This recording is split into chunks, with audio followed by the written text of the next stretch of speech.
Hello everyone, তোমরা আগের ব্লগে দেখেছো আমার ভোগ রান্না হয়ে গেছিলো। আমি ওগুলো গুছিয়ে ফেলেছি।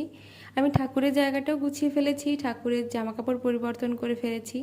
শুধুমাত্র গোপালেরটা বাকি, কারণ ঠাকুরমশাই বলেছিলেন উনি এসে স্নান করিয়ে ওগুলো গোপালকে জামাকাপড় পরাবেন নতুন। ঠাকুরমশাই চলে এসছেন, উনি গোপালকে স্নান করাচ্ছেন। গোপালকে স্নান করানো হয়ে গেলে উনি আমাকে দিয়েছিলেন গোপালকে ড্রেসটা পরিয়ে দেওয়ার জন্য। এরপরেই পুজো শুরু হবে, তারপরে হবে পুষ্পাঞ্জলি। আমি পুষ্পাঞ্জলি দেব। আর ওইদিকে দেবজিৎদারা এসছে। দেবজিৎদা হলো পিকুর ফ্রেন্ড, আর এসছে তনুশ্রীদি আর ওদের 3 বছরের ছেলে রিশু। ওইদিকে তিন্নি আর রিশু খেলছে।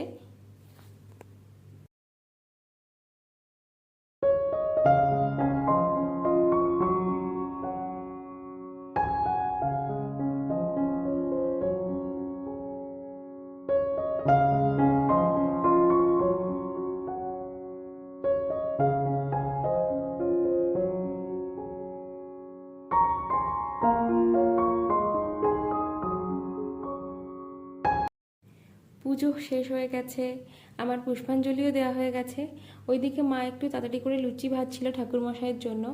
সবাই মিলে গল্প করছিল। আর তিন্নি আর রিশু খুব খেলা করছিল, বদমাইশিও করছিল হিন্দুদার সাথে। আর তিন্নি যে খেলনাগুলোতে কখনো হাত দেয় না, রিশু যেগুলোই নিচ্ছে ও সেগুলোই আজকে চাই।